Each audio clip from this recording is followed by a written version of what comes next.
Good morning, everyone. Pastor Matt here. I wanted to come to you on this January 16th, 2022, to remind you of a day that we need to observe.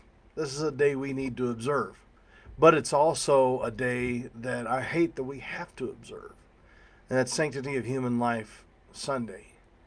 We observe this day because it corresponds with the week of January 22nd, 1973, when, with two court cases, Roe v. Wade and Doe v. Bolton, abortion was made legal here in our country. And there has been moving goalposts about when one can have an abortion, whether it's at 6 weeks, the heartbeat bill, or up to birth, up to actual birth. And so we are spending our time making sure that we are protecting those who are the most innocent in our society. And we need to keep doing that and making sure that that is a ripple effect that translates everywhere, because there are people that are all around us. And even we may be objects of it, where there may be some who believe they are better or more important than others based upon skin color, money, where they live, political persuasion, gender. There's all sorts of things, and we have to come along and say, no, all of it's sanctity of human life, it's sanctity of every life, it's sanctity of human life, not just Sunday, but it's sanctity of human life every day. And so we throw numbers out, and so we should. Since 1973, 62 million unborn babies have been aborted.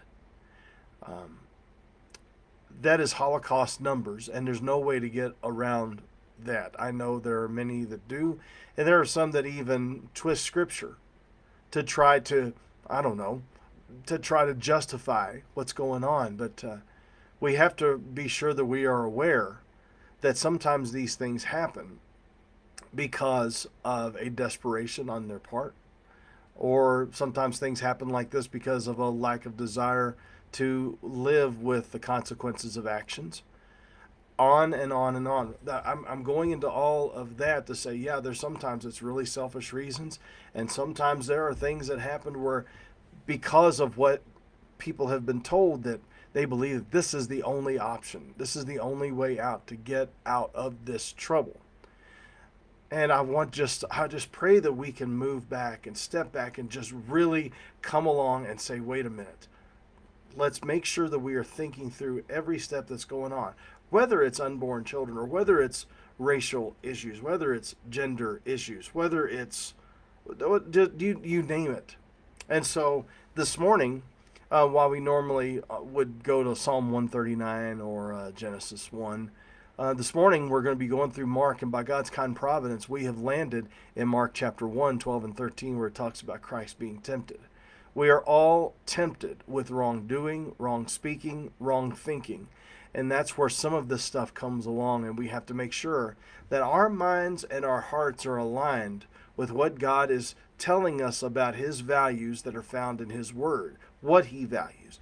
We are all, as human beings, we are all image bearers of God. We have meaning, we have value, we have purpose. And to miss that is to miss the understanding of how life is sacred. We are called to watch over the earth and to keep it, and to make sure that we are fulfilling God's mandate in creation. And so I pray that we would see that this is most certainly part of that. So if you need a church in the area, come by and join us. 10:31 this morning. We also have our small groups that meet at 9 o'clock. Sometimes we call it Sunday school. Same purpose. But I hope that you will be able to join us, if you're not here or online. I just want to say this real quick. A lot of our churches are struggling with live streaming issues, and I don't know if just everything's getting flooded and it's making it difficult, making it hard. But I just hope that you'll bear with us. And if you're not able to watch the full bit on the live stream, then we will most certainly have the audio available, hopefully within the next 24 hours. Thank you very much. Thanks for joining us. I hate that we have to celebrate a day like this, and observe, I should say, a day like this. But here we are. So let's observe, let's remember, and let's go forth with the information that we have, right? Thank you. I'll talk to you soon.